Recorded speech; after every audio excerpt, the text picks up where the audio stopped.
Hydrate or dihydrate, y'all.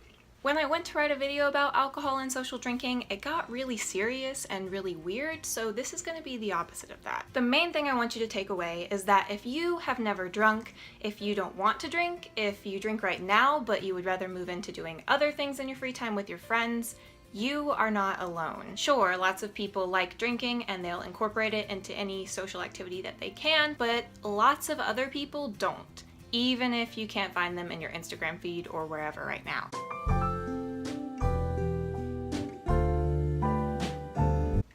You are the only person who knows what makes you most comfortable, so you are the one with the power to adjust things in your life so that whenever you do or don't encounter alcohol, it's on your terms and you are the happiest and healthiest that you can be in that situation. You can decide who you're friends with, or if you have a big dumb heart like me that doesn't let you cut people off, you can decide which friends you only see in certain settings. Maybe you love Jen, but she likes to get blackout drunk on the weekends, so you stick to seeing her in the library after class for a couple of hours, because then you get to enjoy her personality and presence in a context that's pleasant for the both of you. You can decide where you like to hang out based on whether there's the possibility of alcohol being there or not, and the kind of environment that it creates if it is. For instance, I don't go to parties or clubs because that's the kind of place where drinking is the main activity. People drink to get drunk and socialize in that way, and I do not like it. If you want to go to a show where they're selling alcohol, you can consider the way that the venue is laid out and bringing a friend or a group of friends so that you have a task force and you can do your own thing if people get rowdy or things get otherwise uncomfortable. If you want to avoid alcohol entirely,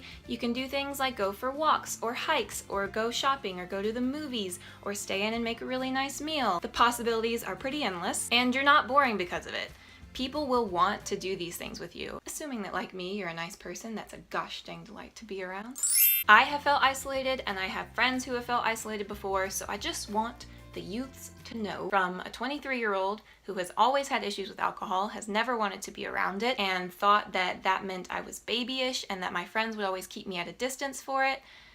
That is not true. Drinking does not have to be a part of how you make friends and stay close to them. When you're upfront about who you are and what you want from your interactions with people, 9 times out of 10, they will meet you on it. And if they don't, congratulations, you just found a weed in your friend garden and you have every right to pick it and throw it over the fence. Setting boundaries and building your relationships the way you want them to be is your responsibility, and that work is definitely worth doing for yourself.